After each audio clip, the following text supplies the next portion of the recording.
नमस्कार, मी मंदार फणसे. बेधडकमध्ये तुमचं स्वागत. बेधडकमध्ये आज आपण चर्चा करणार आहोत जीएसटीच्या संदर्भात. जीएसटीचा मार्ग मोकळा झालेला आहे आणि अर्थातच मोदी म्हणतात तसा जीएसटीमुळे टॅक्स टेररिझम संपेल का या संदर्भातला प्रश्न आपण उपस्थित केलेला आहे आणि जीएसटीमुळे राज्यांची आर्थिक स्वायत्तता धोक्यात येईल का हा सुद्धा महत्त्वाचा प्रश्न त्या निमित्तानं आपण विचारात घेणार आहोत आणि स्थानिक स्वराज्य संस्था परावलंबी होतील का हे सुद्धा त्या निमित्तानं आपण तपासणार आहोत. अर्थात आपल्यासोबत मान्यवर आहेत ॲडव्होकेट प्रकाश आंबेडकर, भारिप बहुजन महासंघाचे अध्यक्ष आपल्यासोबत आहेत. आपल्यासोबत विश्वास पाठक आहेत, भाजपचे प्रदेश प्रवक्ता. आपल्यासोबत अरविंद सावंत आहेत, शिवसेनेचे खासदार. आपल्यासोबत अभय टिळक आहेत, अर्थतज्ञ. या सगळ्या मान्यवरांचं स्वागत चर्चेमध्ये. आणि अर्थात पहिला प्रश्न अरविंद सावंत आपल्याला विचारायचा आहे. अर्थात या जीएसटीच्या संदर्भातली सगळी डिबेट्स आहेत, सगळ्या चर्चा ज्या आहेत त्या तुम्ही अतिशय जवळून तिथे ऐकलेल्या आहेत. संसदेमध्ये गेले काही काळ चाललेली ही जी चर्चा होती ती सुद्धा तुमच्या कानावरती पडलेली आहे, त्याच्यात तुम्ही सहभाग घेतलेला आहे. हे सगळं असताना शिवसेनेची जी एक भूमिका होती, एक जो सूर लावला होता की कदाचित स्थानिक स्वराज्य संस्थांवरती या जीएसटीच्या येण्यामुळे काही दुष्परिणाम होतील, नेमकी काय भूमिका आहे शिवसेनेची? मला वाटतं शिवसेनेची भूमिका स्पष्ट आणि स्वच्छ आहे. आपण लँड ॲक्विजिशन भूमी अधिग्रहण बिलाच्या वेळेस सुद्धा पाहिलं असेल, शिवसेनेनं आपली भूमिका ठामपणे मांडली आणि कालांतरानं सरकारला त्याची दखल घ्यावी लागली. भूमी अधिग्रहण बिल दुरुस्त करावं लागलं आणि किंबहुना ते लोकसभेत पुन्हा आलं नाही. आता या संदर्भात सुद्धा आमची हीच भूमिका आहे. जीएसटीला तसा तात्विक विरोध नाही आमचा. मूळ मुद्दा असा आहे की ज्या संस्था आहे, राज्य सरकार असेल, म्हणजे दस्तूर खुद्द मुख्यमंत्र्यांनी माननीय पंतप्रधानांकडे येऊन सांगितलं की आम्हाला किमान 17 ते 18 हजार कोटीचा तोटा येईल, त्याची तरतूद आपल्याला करायला लागेल. हा विषय फक्त मुंबई महानगरपालिका पुरता आहे असा विचार करू नका. स्वायत्त संस्था ज्या काय आहेत, सिव्हिक बॉडीज ज्या काय आहेत, 73व्या घटना दुरुस्तीनंतर आता तर आपण 14व्या वित्त आयोगामध्ये केंद्र सरकारकडे थेट पैसे ग्रामपंचायतीला जातात. मग तेच पैसे थेट मुंबई महानगरपालिका काय येऊ नयेत, त्याला वाया का मार्ग असावा?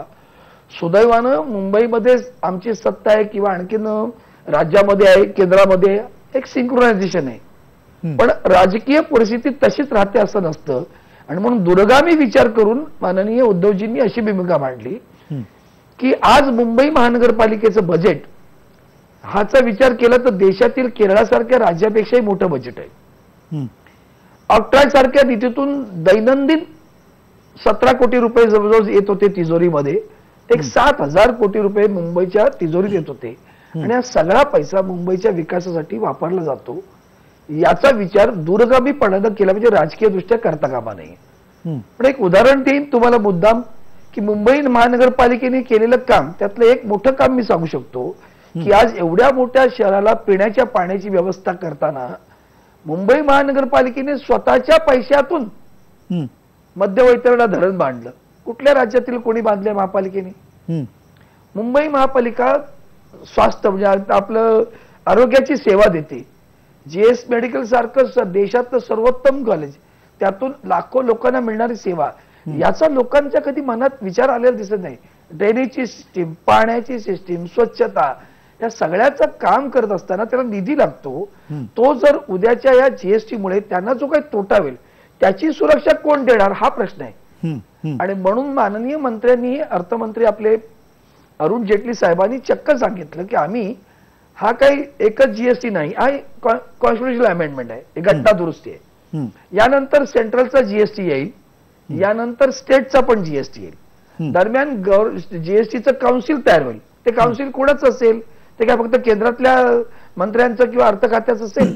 ते राज्यातील सर्व अर्थ खाती राज्य सरकार आहेत, त्यांचे अर्थ खात्याचे धोरणत्व तिथे येतील, ते बसतील, त्याचा विचार करतील आणि तो विचार करून या जीएसटीच्या काउन्सिलने ठरवायचं आहे की किती टक्के टॅक्स लावला पाहिजे, कसा लावला पाहिजे, कसा दिला पाहिजे आणि तो कायदेशीररित्या कसा मुंबई महानगरपालिकेला थेट मिळेल याचा प्रयत्न आम्ही केला. आणि म्हणून त्यासाठी आम्ही तो मुद्दे मांडले, त्याची सकारात्मक उत्तरं माननीय अर्थमंत्र्यांनी दिलेत असं मला वाटतं. नक्की तुम्ही म्हणता की सकारात्मक उत्तरं दिलेत. अर्थात अभय टिळक, आपल्याला हा प्रश्न विचारायचा आहे, जी तांत्रिक त्यातले जे टप्पे आहेत त्या टप्प्यांच्या बाबत काय म्हणता येईल? कारण येणाऱ्या काळामध्ये जीएसटीमुळे निर्माण झालेले जे प्रश्न आहेत ते निर्माण झालेले प्रश्न कुठल्या कुठल्या अनुषंगाने आपल्याला ज्याला आपण म्हणता येईल की सरकारला सावध करणारे असे कुठले टप्पे असू शकतील? कारण एकीकडे आपण म्हणतो की स्वायत्त संस्थांचे अधिकार जे आहेत ते त्याच्यातनं दुरावले गेलेले आहेत, दुसरीकडे आपण म्हणतोय की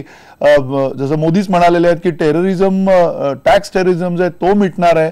म्हणजे नेमकं परस्पर विरोधी, इतकी परस्पर विरोधी विधानं ज्यावेळेला येतात त्यावेळेला एक गोंधळाची परिस्थिती सामान्य माणसाच्या मनात असते. नेमकी ती गोंधळाची परिस्थिती कुठे कुठे असणार आहे आणि ती गोंधळाची परिस्थिती संपेल असं तुम्हाला वाटतंय का? मी असं म्हणेन की एके ठिकाणी माननीय पंतप्रधान जे म्हणतात ते त्या चौकटीमध्ये बरोबर आहे आणि आता या ठिकाणी अरविंद सावंतांनी जी भीती व्यक्त केली ती त्या चौकटीमध्ये तितकीच खरी आहे. म्हणजे मी ही सोयीची भूमिका घेत नाहीये. या दोन गोष्टी आपण जरा समजावून घेऊया. मुळामध्ये एक पहिली गोष्ट आपण लक्षात घेऊया की ज्या वेळी आम्ही जकात रद्द करण्याचा निर्णय घेतला आणि स्थानिक स्वराज्य संस्था कर लावला त्याच वेळी आम्ही महानगरपालिकांच्या आर्थिक स्वायत्ततेचे पंख कापलेले आहेत. कारण मुळामध्ये जकात हा रोज महानगरपालिकांना मिळणारा त्यांच्या हक्काचा कर होता. म्हणजे मुळात तो कर काढून आम्ही महानगरपालिकांना परावलंबी बनवलेलंच आहे. आता वस्तू आणि सेवा कर आल्यानंतर प्रवेश कर किंवा स्थानिक स्वराज्य संस्थांसारखे कर जे आहेत ते सगळे या जीएसटी मध्ये सामील होणार आहेत. म्हणजे पर्यायाने हा सगळा पैसा आधी केंद्र सरकारकडे किंवा राज्य सरकारकडे जमा होऊन नंतर तो महानगरपालिकांकडे हस्तांतरित होईल. म्हणजे प्रामुख्याने इथे निधी गोळा झाल्यानंतर तो निधी वरच्या स्तराकडून महानगरपालिकांकडे केव्हा येतो त्याचं वेळापत्रक, महानगरपालिकांचं अंदाजपत्रक, त्यानुसार वेगवेगळ्या कामांसाठी केलेल्या तरतुदी याच्यात जर सुसंवाद नसेल तर अतिशय मोठ्या प्रमाणावरती आर्थिक कोंडी महानगरपालिकांची होणारी याच्यात वाद नाही. मी फक्त एकच मुद्दा आणखी एक मांडीन. ह्याला एक पर्याय, हा सगळा मुद्दा जो 13व्या वित्त आयोगापासून सुरू झाला त्याच्यामध्ये एक पर्याय असा डोळ्यासमोर ठेवलेला होता की एक लक्षात घ्या, जो मॉडेल ऍक्ट जीएसटीचा 13व्या वित्त आयोगाने त्यांच्या अहवालात मांडलेला आहे त्याच्यात त्यांनी असं म्हटलं होतं की हा कराचा दर 12% असावा. त्यापैकी म्हणजे एकूण तो जो 12%चा जो सगळा जो महसूल गोळा होईल त्याच्यापैकी 5% केंद्राकडे जावेत, 5% राज्य सरकारांकडे जावेत आणि उरलेले 2% स्थानिक स्वराज्य संस्थांकडे जावेत. म्हणजे आम्ही जीएसटीच्या माध्यमातून जो एकूण सगळा महसूल गोळा होईल त्याच्या स्थानिक स्वराज्य संस्थांसाठी एक वेगळा हिस्सा जर इयरमार्क केलेला असेल तर निदान तेवढा पैसा स्थानिक स्वराज्य संस्थांकडे येण्याची आम्हाला सैद्धांतिक हमी तरी मिळते. त्याचं वेळापत्रक कसं आहे, ते वेळेवरती येतात का, हा पुढचा प्रश्न राहतो. त्यामुळे सावंतांनी जी भीती व्यक्त केली आहे ती अत्यंत सार्थ आहे. माननीय पंतप्रधानांचं जे म्हणणं आहे तेही व्यापक अर्थाने बरोबर आहे की मुळामध्ये कोणत्याही कर प्रणालीचं एक मूलभूत तत्व असं आहे की a tax should not hamper ability and willingness to pay. म्हणजे जो करदाता आहे त्या करदात्याच्या मनामध्ये मी जर कर भरला किंवा माझ्या कर भरण्यामुळे मला वाढीव उत्पन्न करण्यास, वाढीव उत्पादन करण्यास जर मी अनुत्सुक बनत असेल तर त्या कर प्रणालीचा तो पूर्णपणे पराभव समजला जातो. आज आमच्या देशामध्ये अप्रत्यक्ष करांची जी सगळी विविधता आहे, जेवढे सगळे प्रकार आहेत त्याच्यात राज्यांच्या मध्ये प्रचंड विभिन्नता आहे. या सगळ्यामुळे उद्योजक किंवा व्यापारी हे एका अर्थाने ह्या जंजाळामुळे भंडावून गेलेले असतात. त्यामुळे आम्ही जेव्हा वस्तू आणि सेवा करासारखी एक समान पद्धत सगळीकडे आणू तेव्हा 3-4 मुख्य गोष्टी ज्या होतील की एक, जवळपास केंद्र सरकारच्या अखत्यारीतले 4 आणि राज्य सरकारांच्या अखत्यारीतले जवळपास 8 ते 10 असे मिळून किमान 14 ते 13 कर हे एकत्र एका छताखाली येतील. म्हणजे करांचं वैविध्य कमी होईल, करदारांचं जंजाळ कमी होईल, कर आकारणीच्या पद्धतीमध्ये सुसूत्रीकरण होईल, कुठल्या गोष्टींना किती कर आहे आणि तो देशाच्या कानाकोपऱ्यात एकच राहील याची हमी उत्पादकाला आणि उद्योजकाला मिळेल. सगळ्यात महत्त्वाची गोष्ट म्हणजे प्रत्येक पुढच्या टप्प्यावर आधीच्या टप्प्यावर भरलेल्या कराचा परतावा मिळणार असल्यामुळे मुळात उद्योगांचे हिशेब, व्यवसायांचे हिशेब, अकाउंट्स हे व्यवस्थित ठेवणं संबंधितांना भाग पडेल. त्यातून बऱ्याच अनियमिततांना म्हणजे लगाम बसेल. त्यामुळे कर पद्धती सुटसुटीत झाल्यामुळे आज जी दहशत वाटते कर व्यवस्थेशी डील करायला ती निश्चितपणे कमी व्हायला मदत होईल. त्यामुळे माननीय पंतप्रधान जे म्हणतात ते त्यांच्या परीने बरोबर आहे. आणि अरविंद सावंत साहेबांनी जी भूमिका व्यक्त केली आणि जी भावना किंवा भीती व्यक्त केली ती त्या चौकटीत बरोबर आहे. हे दोन्ही तितकंच खरं आहे. नक्की तुम्ही म्हणता दोन्ही तितकंच खरं आहे. पण बाळासाहेब पुन्हा प्रश्न यामुळेच उपस्थित होतात की जर दोन्ही बाजू इतक्या खऱ्या वाटत असतील तर मग याला आणखीन कुठली तिसरी बाजू आहे का? आणि जसं आपण आर्थिक बाजू याच्यातल्या तपासतोय त्याचे परिणाम येणाऱ्या काळामध्ये राजकीय आणि सामाजिक या अर्थाने कुठे कुठे होतील असं तुम्हाला वाटतं?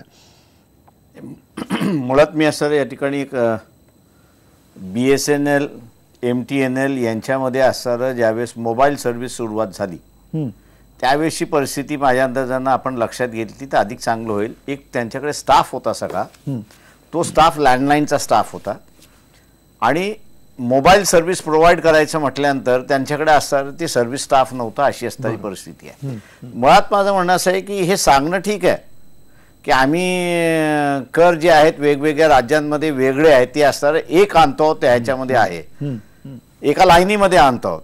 आता हे कर तुम्हाला असणारा वेगवेगळे माध्यम आहेत. तुम्हाला कॉन्स्टिट्यूशनल मीडिया पाहिजे असंच काही आहे का असं मी म्हणत नाहीये. तुम्हाला असणारा फायनान्स कमिशन आहे, फायनान्स कमिशन मार्फत तुम्ही असणारा ह्या सगळ्या गोष्टी आणू शकता. मी त्याच्याबद्दल काही इथे बोलत नाही. परंतु मला एक असं सरळ विचारायचं की याचा असणारा इम्पॅक्ट स्टडी कोणी केलेला आहे का? आता इम्पॅक्ट स्टडी दोन गोष्टींनी या ठिकाणी की हे तुम्ही अंमलबजावणी करणार कसं? का इथे 3 टायर सिस्टम आहे. 2 टायरच्या सिस्टमची असणारी चर्चा झाली पण इंटरस्टेट जे आहे बरोबर व्यवहार आहे त्या इंटरस्टेटचा सुद्धा असणारा एक स्तर आहे आपण त्या ठिकाणी बघतोय. या इंटरस्टेटचं प्रिपेरेशन जे आहे किंवा त्याच्यामधलं इम्प्लिमेंटेशन कसं होणार याचा अजून कोणालाही गंध नाही अशी माझी तरी माहिती आहे त्यामध्ये. दुसरं त्याच्यामध्ये याच्यामध्ये आहे की हा जो सगळा गव्हर्नमेंट मिशनरी आहे ती एका कर पद्धतीमध्ये या ठिकाणी आलेली आहे.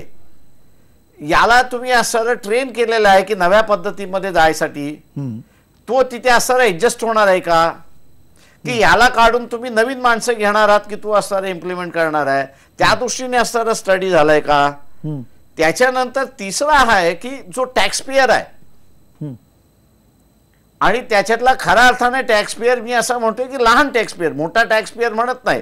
कारण मोठा टॅक्स पेयर हा असणारा कुठली तरी असणारा चार्टर्ड अकाउंटंट फर्म लावतो आणि त्याच्या मार्फत तो आपला असणारा कर भरतो. पण हा जो लहान ट्रेडर जो आहे उद्योजक जो आहे लहान तो ह्या पद्धतीला मान्य करतोय का याच्याबद्दलचा असणारा एक इम्पॅक्ट स्टडी झालाय का हा त्याच्यातला महत्वाचा आहे.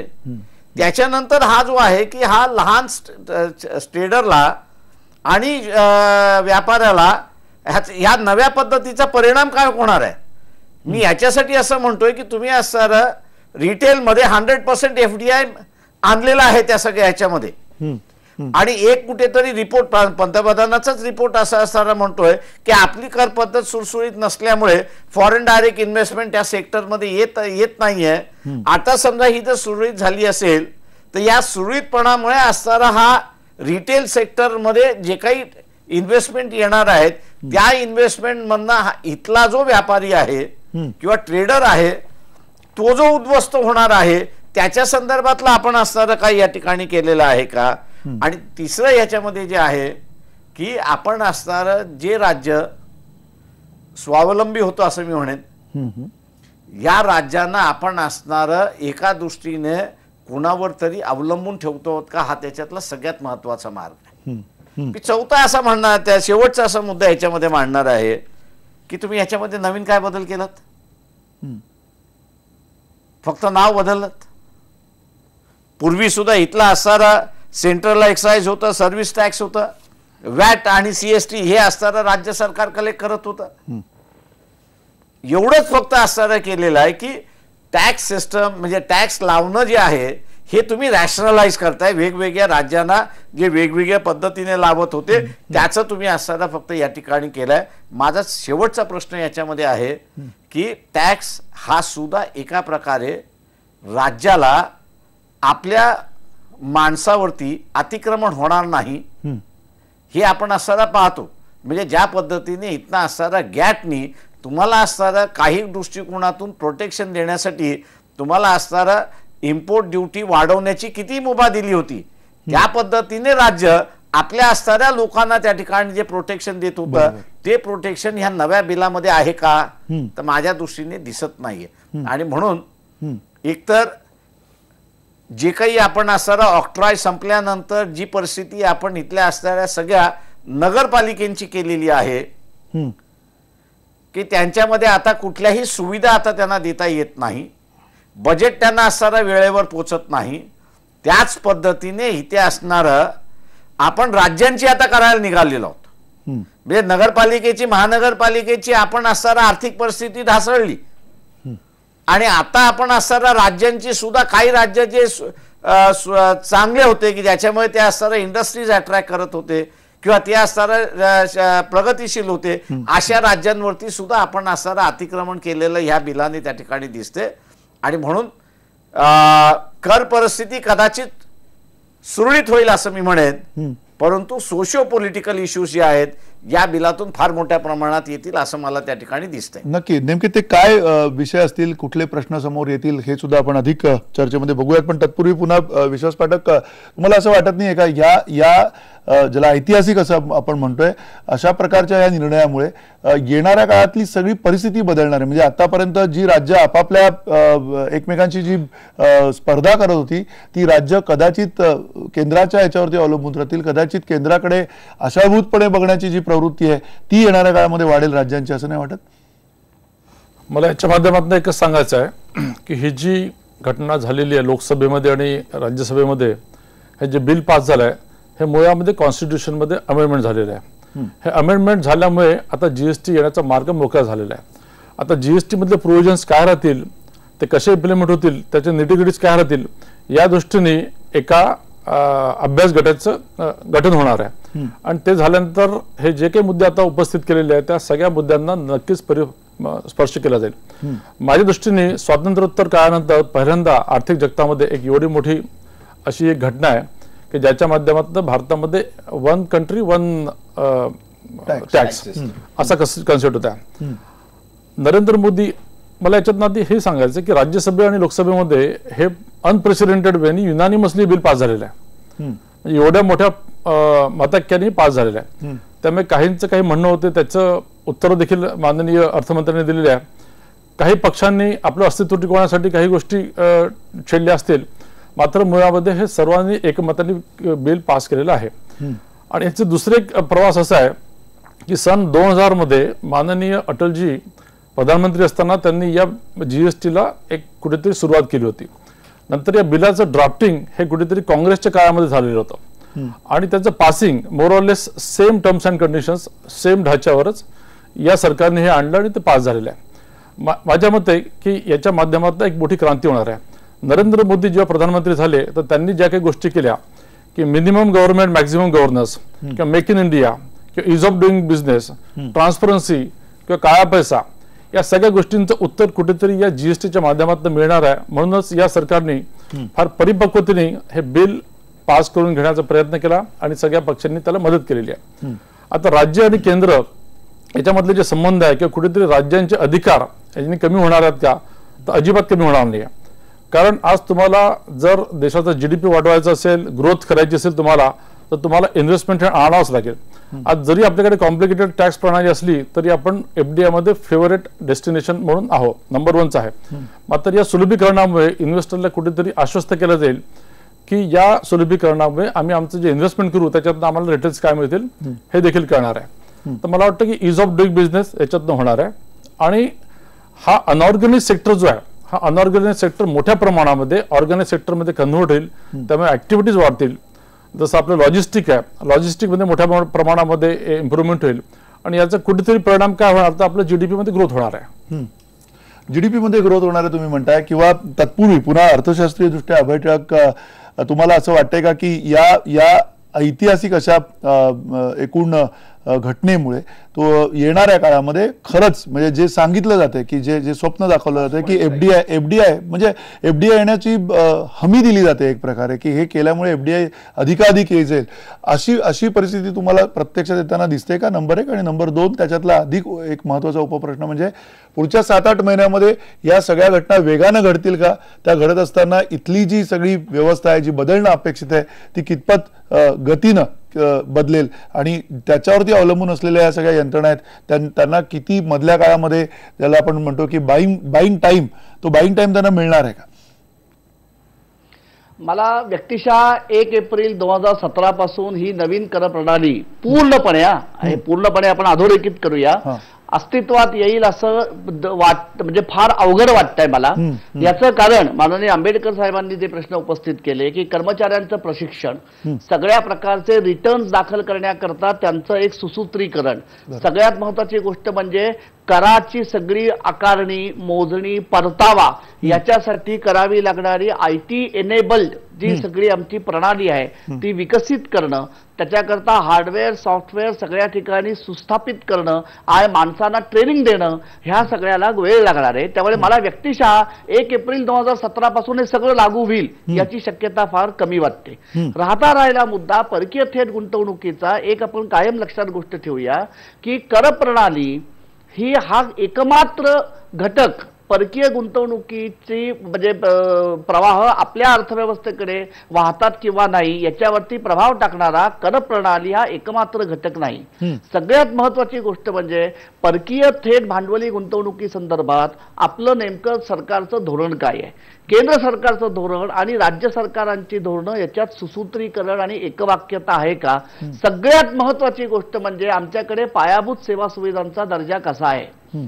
त्यामुळे पायाभूत सेवा सुविधांचा दर्जा, मनुष्यबळाची गुणवत्ता, ज्याला बघापासून आपण कधीही आपण हे डिफाईन अजून केलेलं नाहीये पण ज्याला आम्ही ईज ऑफ डुईंग बिझनेस म्हणतो ती, नंतर सगळ्यात महत्वाची गोष्ट म्हणजे अनेक पातळ्यांवरती केंद्र सरकार आणि राज्य सरकार यांच्या धोरणांमध्ये असणारी एकवाक्यता, ह्या सगळ्या गोष्टींवरती परकीय थेट गुंतवणूक अवलंबून असते.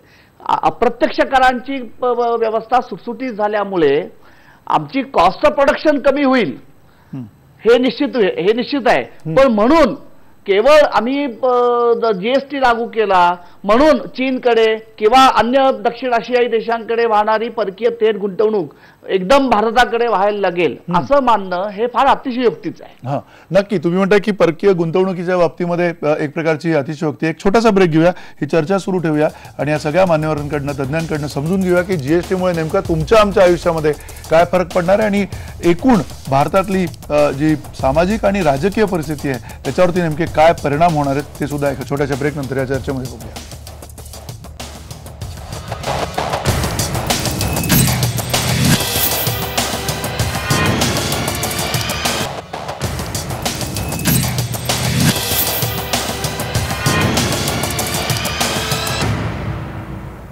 पुन्हा एकदा स्वागत. बेधडकमध्ये आपण जीएसटीच्या संदर्भात चर्चा करतोय आणि अर्थात आपले प्रेक्षक काय म्हणतात ते पाहूयात. श्रीपती वगैरे म्हणतात जीएसटीमुळे राज्यांची आर्थिक स्वायत्तता संपणार नसली तरी राज्याच्या अर्थव्यवस्थेवरती नक्कीच परिणाम होईल. दोंडप्पा नंदे म्हणतात विविध करांच्या माध्यमातून प्रत्येक राज्यांना स्वतःचं उत्पन्न निर्माण करण्याची संधी होती ती आता नाहीये. सचिन आहेरकर म्हणतात जीएसटीमुळे स्थानिक कर बुडवेगिरी आणि बनावट उत्पादनांना चाप बसेल. माणिकलाल परदेसी म्हणतात जीएसटीमुळे राज्यांना मिळणाऱ्या कर परताव्याची टक्केवारी कशी ठरणार आहे.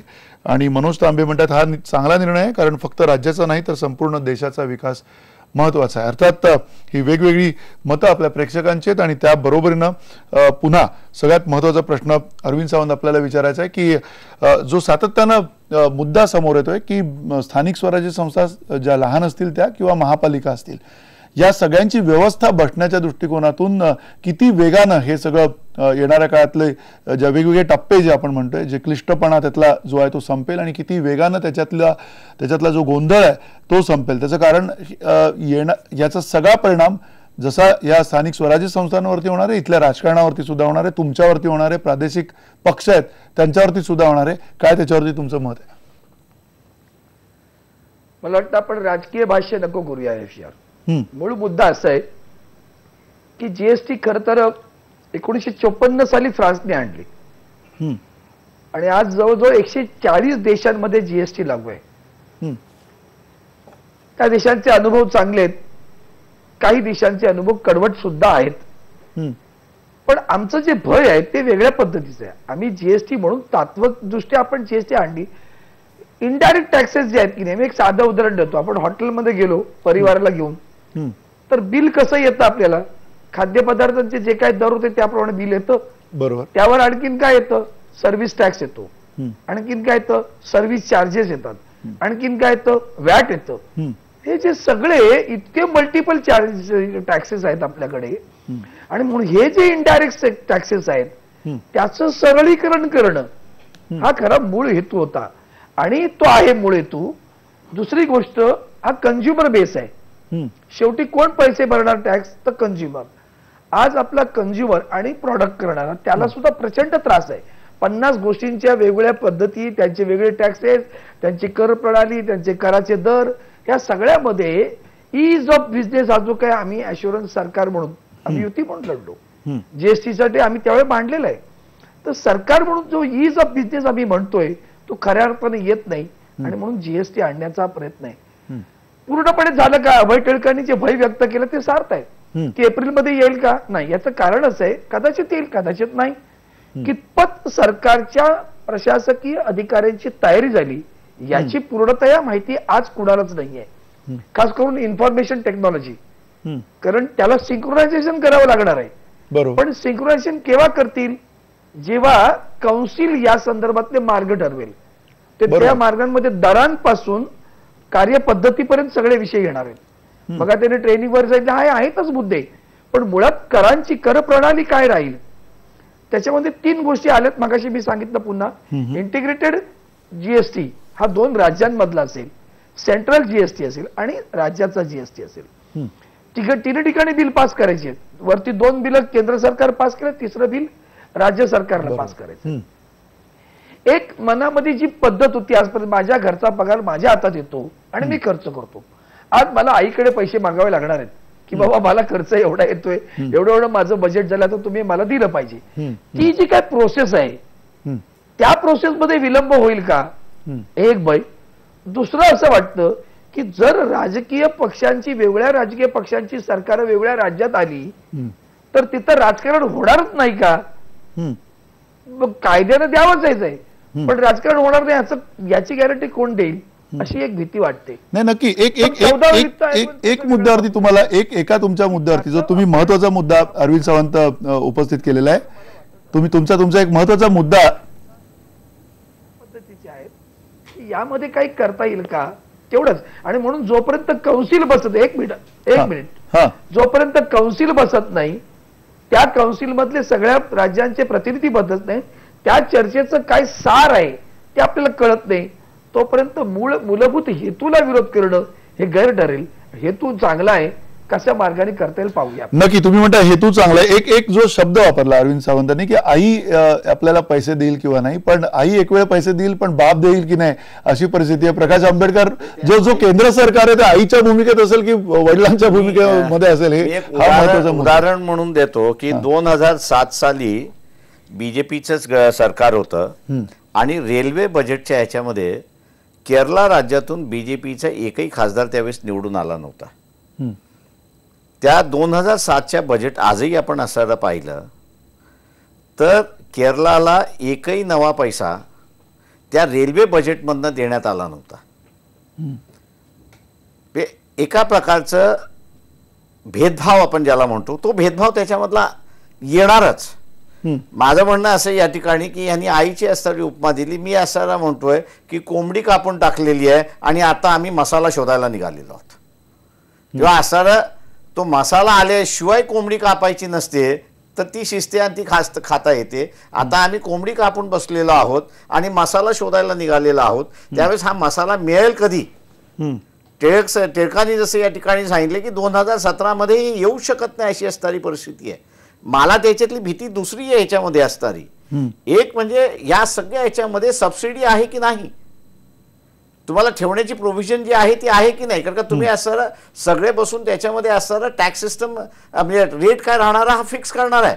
तो एकदा फिक्स केला की त्याच्यामध्ये सबसिडीचा इश्यूच येत नाही, म्हणजे तो सगळा संपवलेला असं त्या ठिकाणी दिसतंय. दुसरं त्याच्यामध्ये असणारं जे आहे की टॅक्स हा सुद्धा डेव्हलपमेंटसाठी वापरला जातो. तो 1 प्रकारचा आहे, 10 प्रकारचा आहे, 15 प्रकारचा आहे. तो मर्ज करायला कॉन्स्टिट्युशनल अमेंडमेंट पाहिजे असं माझ्यासारख्याला अजिबात वाटत नाहीये. राज्य बसूनच त्यांचे असणारे कुठले टॅक्सेस कोणामध्ये मर्ज करायचे आणि कुठले कॅन्सल करायचा हा त्यांना असणारा अधिकार होता. तो अधिकार वापरता येण्याची ताकद नसेल तर मग माणसं कॉन्स्टिट्युशनल वेने ते बदलायचा प्रयत्न करतात. हा माझा असणार तिसरा म्हणणं आहे. चौथा त्याच्यामधला असणार आहे की तुम्ही एक रिजिडिटी या सिस्टम मध्ये आणलेली आहे. जी फ्लेक्सिबिलिटी होती, राज्यांना स्वायत्ता ज्या होत्या त्या स्वायत्ता घालून तुम्ही आता रिजिडिटी त्या ठिकाणी आणलेली आहे. आणि ही रिजिडिटी आणल्यामुळे कशा प्रकारचे हे शेप होईल हे तुम्हाला सांगता येणार. मी एक उदाहरण म्हणून पुन्हा असताना सांगतो. मी ज्यावेळेस असताना फूड कमिटीवरती होतो त्यावेळेस दक्षिण राज्य जे होते ते आमच्याकडे असताना प्लीड करत होते की उत्तर भारताकडून तुम्ही आम्हाला असताना अन्नधान्य पाठवू नका. बरोबर. कारण उत्तर भारताकडून अन्नधान्य येतं त्यावेळेस ते आम्हाला किलो पाठीमागे 3 रुपयाने महाग पडतं. पण तेच अन्नधान्य आम्ही असताना बर्माकडून आणलं किंवा ऑस्ट्रेलियाकडून आम्ही असताना जर इम्पोर्ट केलं तर आम्हाला असताना 3 रुपयाने त्या ठिकाणी स्वस्त मिळतं. हा डिवाइड जो आहे हा डिवाइड अजून आहे, नाही असं नाही. म्हणजे अबाव विंध्या आणि बिलो विंध्या हा डिवाइड अजूनही आहे. मला भीती याच्यामध्ये अशी आहे की ह्या असणाऱ्या रिजिडिटीमुळे ही डिवाइड अजून वाढते का सबसिडी द्यायची नाही अशी ज्यावेळेस भूमिका येईल त्यावेळेस उत्तर भारतामध्ये महागाई नसेल पण दक्षिण भारतामध्ये त्याच्यातली महागाई असेल तेव्हा दोन असणाऱ्या ज्या प्रथा आहेत त्याला आपण असणार काय करणार. अरविंद सावंत तुमचा काही मला असं वाटतं ही रिजिडिटी म्हणूया नको आपण याला. अल्टिमेटली कॉन्स्टिट्यूशनला आपण जेव्हा अमेंड करतो तेव्हा फ्लेक्सिबिलिटी झाली की it's not a rigidity. Prakashrao तुम्ही फ्लेक्सिबिलिटी म्हणताय ती मला जरा समजावून सांगा काय फ्लेक्सिबिलिटी आहे. मी सांगतो ना म्हणून सांगतो ऐकतोय मी. मला असं वाटतं की घटनेमध्ये आपण मुळात घटनेत बदल करतो ही फ्लेक्सिबिलिटी आहे म्हणूनच करतो ना. घटनेत रिजिड झाली असते की टॅक्स सिस्टम मध्ये तुम्ही घटनात रिजिड झाली असते. आता येणारा कायदा रिजिड कसा असू शकतो कारण मुळात असं आहे ह्याच्यात जे काउन्सिल आहे ना ते काउन्सिल सगळं ठरवणार आहे आणि त्या काउन्सिलला रिजिडिटी कशी येईल.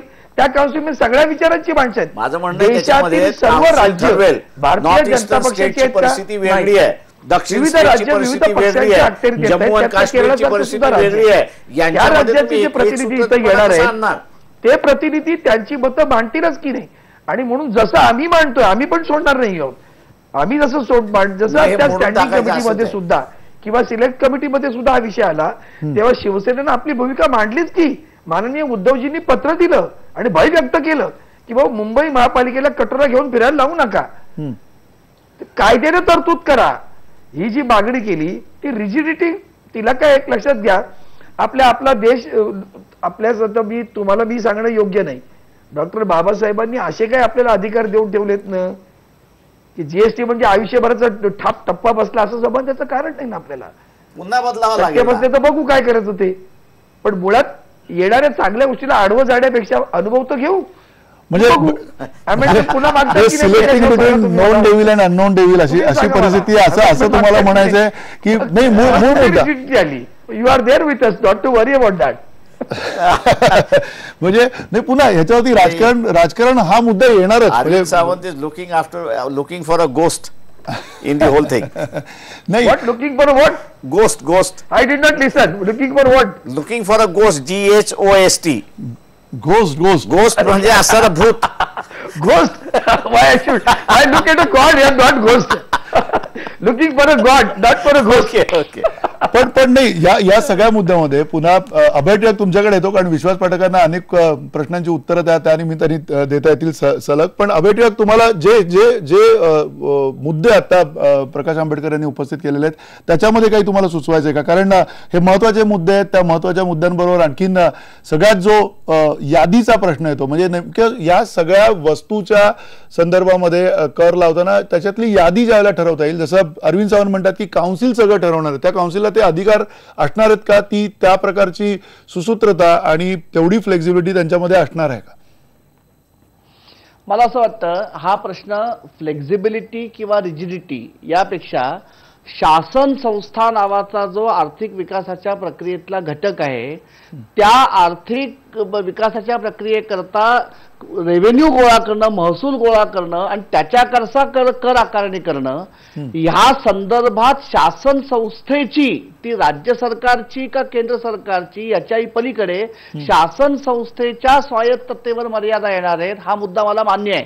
कारण एकदा आम्ही अप्रत्यक्ष कर म्हणजे जीएसटी खाली वेगवेगळ्या वस्तूंवरच्या दरांमध्ये सुसूत्रता आणली आणि एकसारख्या दराने आम्ही आता कर आकारू असं मान्य केलं की एकतर्फी कर बदलणं त्या वस्तूवरचे हे राज्य सरकारला पण शक्य नाहीये आणि केंद्र सरकारला पण शक्य होणार नाहीये.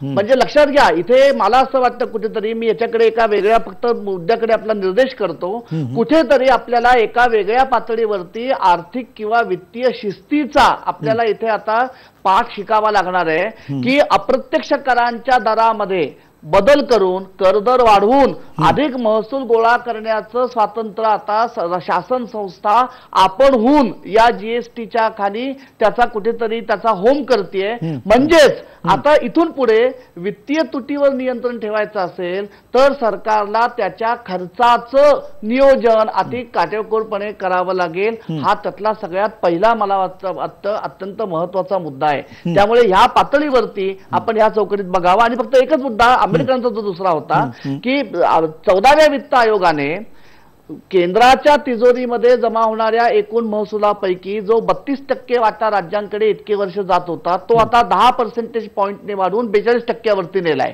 याचा अर्थ जीएसटी आणल्यामुळे जरी राज्यांच्या महसुलामध्ये सुरुवातीच्या काही काळामध्ये घट झाली तरी वित्त आयोगाकडनं जे हस्तांतरण राज्यांकडे होणार आहे ते आता वाढलेलं आहे. आणि मुख्य म्हणजे ती अनटाईड ग्रांट आहे. तो पैसा कशा करता वापरायचा याचं स्वातंत्र्य आता राज्य सरकारांना दिलेलं आहे. म्हणजे कुठेतरी हे एक काउंटर वेलिंग फोर्स किंवा बॅलन्सिंग संतुलन हे कुठेतरी या प्रक्रियेमध्ये हळूहळू साकारेल असं समजायला आपल्याला जागा आहे. नक्की, म्हणजे अशा वादाला जागा आहे तुम्ही म्हणता. मी एक दोन प्रश्न विचारतो आपल्याला टिळकजी.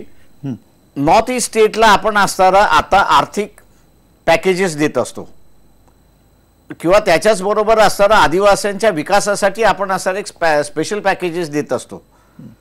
मुळात ह्या पॅकेजेसवरतीच इफेक्ट होणार आहे आता.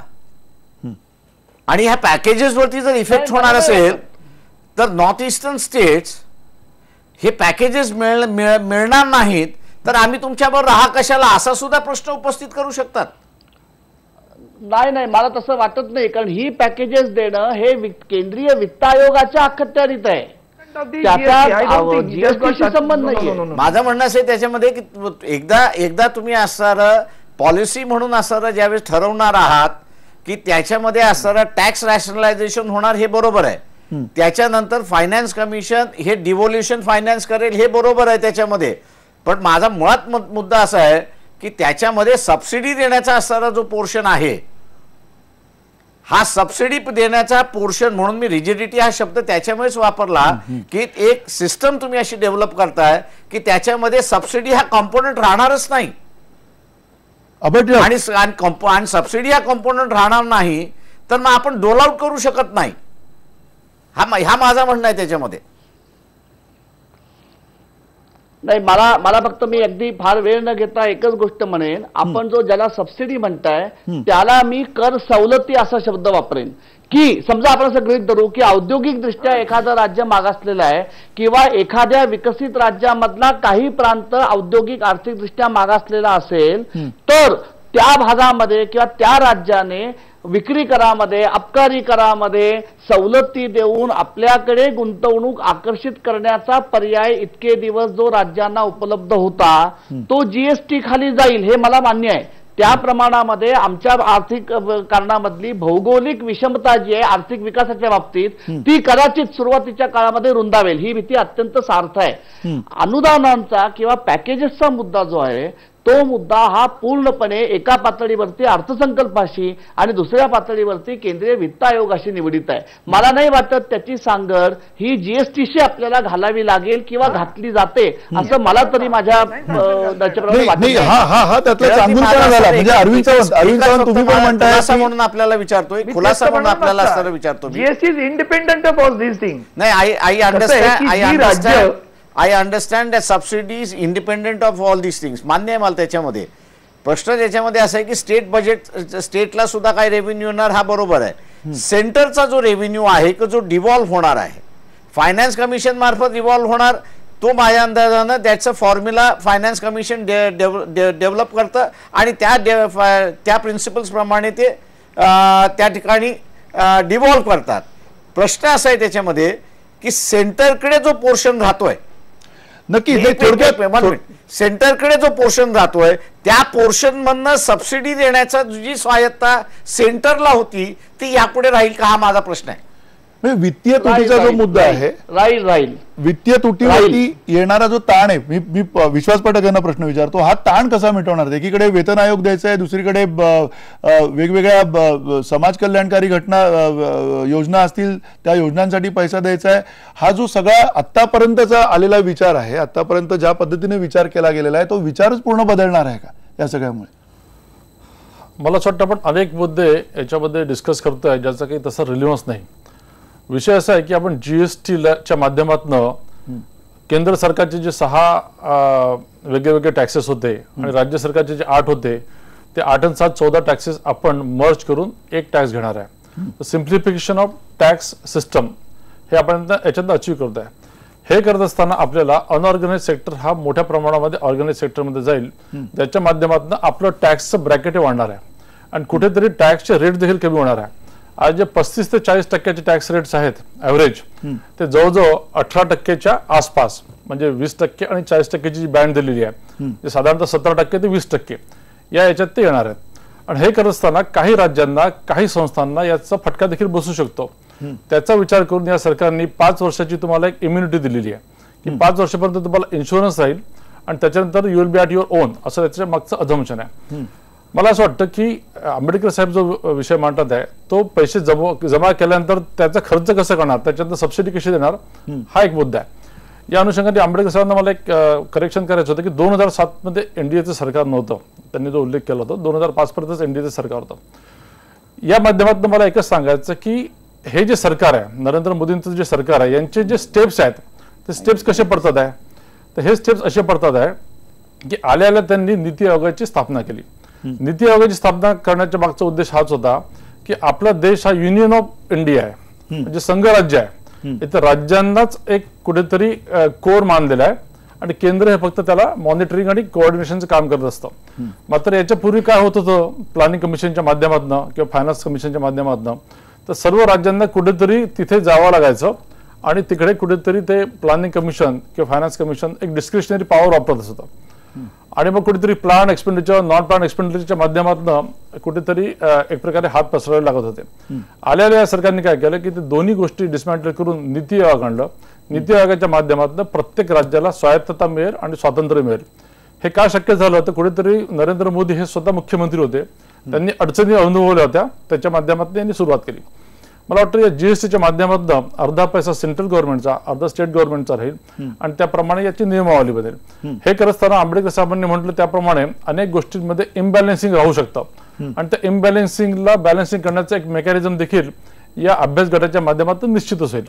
राहिला मुद्दा विशेष अधिकार देण्याचा किंवा एसीझेड सारखी जी कन्सेप्ट आहे हे कन्सेप्ट राहणारच आहे. आणि सबसिडी जो हा प्रकार आहे हा तर नेहमीच सरकारचा एक हक्काचा विषय असतो, त्याला कोणत्या कायद्याची आवश्यकता नाही आहे. सरकारला जर वाटलं की आपल्या गंगाजळीतनं मला एखाद्या दुर्बल घटकाला पुढे आणायचं असेल, दुर्बल राज्याला पुढे आणायचं असेल तर सबसिडी देखील दिल्या जाणार आहे. त्यामुळे या जीएसटीच्या माध्यमातून कराचं देखील उत्पन्न वाढणार आहे. या उत्पन्नातनं डेव्हलपमेंटच्या देखील ऍक्टिव्हिटीज होणार आहे.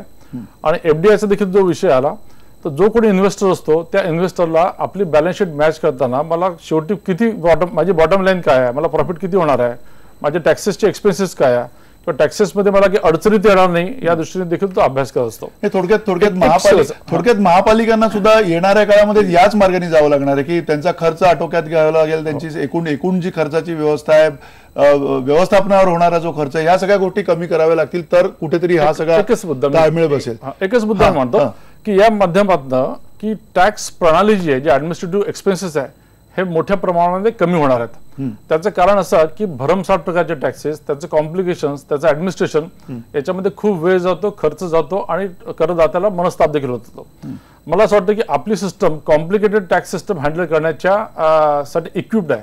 इथे तर आपण सिम्प्लिफिकेशनकडे जात आहे. त्यामुळे केवळ एक चांगलं IT सपोर्ट देऊन अधिक सुसूत्रता येईल असं तुमचं म्हणणं आहे. अगदी थोडक्यात प्रकाश आंबेडकर, मी एक करेक्शन करतो की यांनी म्हटल्याप्रमाणे 2007 नाही 1997च्या सरकारमधला असणारं केरळाचं असणारं एक उदाहरण दिले.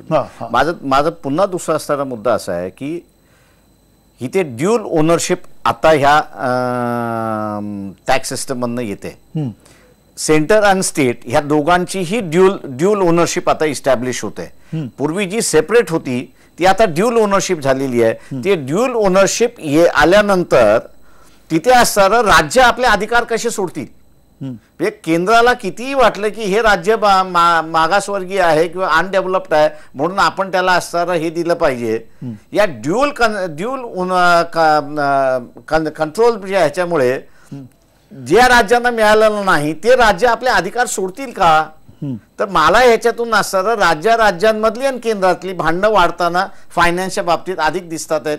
एवढंच फक्त मी नमूद करतो. तुम्ही म्हणताय राज्यातली भांडणं वाढतील. अगदी थोडक्यात अरविंद सावंत आपलं काय म्हणणं आहे? मला वाटतं त्यातला एक मुद्दा खरा आहे, कारण हा खरं तर जीएसटी कंझ्युमर बेस आहे आणि कंझ्युमर बेसवर ज्यांचं कंझ्युमर जिथं जास्त तिथे त्यावर पैसे अधिक जाणार आहेत आणि म्हणून जी राज्य अविकसित आहेत त्यांना थोडासा त्रास होणार हे सत्य आहे. म्हणूनच ते जीएसटी काउन्सिल आहे. त्या काउन्सिलने हाच विचार केला पाहिजे की जी अविकसित राज्य आहेत त्यांच्याकडे पैसा कसा वळणार, त्यांना कशी त्याचं प्रतिपूर्ती करणार. ती प्रतिपूर्ती जशी आम्ही महापालिकेचा विषय आहे, मुंबई महापालिका म्हणजे केरळाच्या राज्याच्या पेक्षाही मोठं बजेट असलेलं आहे ती संस्था आहे ती. मग तसाच तोच विचार तिथं येणार आहे खरा की मग यांची प्रतिपूर्ती कशी करणार तुम्ही आणि ती प्रतिपूर्ती कशी करायची याचा धोरणात्मक आणि कायदेशीर आणि प्रोसिजरियल असं तिन्ही बाबीने निर्णय घेण्याचा त्या अधिकार त्या काउन्सिलला आहे आणि त्या काउन्सिलकडे या गोष्टीची मागणी करून ते करायला लागेल असं मला वाटतं. नक्की. म्हणजे थोडक्यात पुन्हा एकदा आशावादाशिवाय आपल्याला दुसरा काही पर्याय नाहीये अशीच परिस्थिती आहे का अभय टिळक? अभय टिळक तुम्हाला प्रश्न विचारला, आशावादाशिवाय आपल्याला दुसरी काहीच आता गोष्ट समोर दिसत नाही असं म्हणायचं का? अभय टिळक यांचा संपर्क तुटलाय, वेळ सुद्धा संपलेली आहे. अर्थात हाच मुद्दा शिल्लक राहतो आपल्या समोर की येणाऱ्या काळात काय नेमकं होणार आहे कोणीच ठोसपणाने सांगू शकत नाही आणि आपल्याला वाट पाहावी लागेल. अर्थात एक खूप मोठा बदल झालाय आणि या बदलामुळे वैचारिक प्रक्रिया सुद्धा बदलणार आहे. नुसती वैचारिक प्रक्रिया नाही तर सामाजिक आणि राजकीय प्रक्रियांवरती सुद्धा त्याचा खूप दूरगामी असा परिणाम होणार आहे. तो परिणाम काय आहे आपल्याला तुर्तास खरं ठामपणे सांगता येत नाही, हे मात्र सत्य आहे. तुर्तास इथेच थांबतो. धन्यवाद. नमस्कार.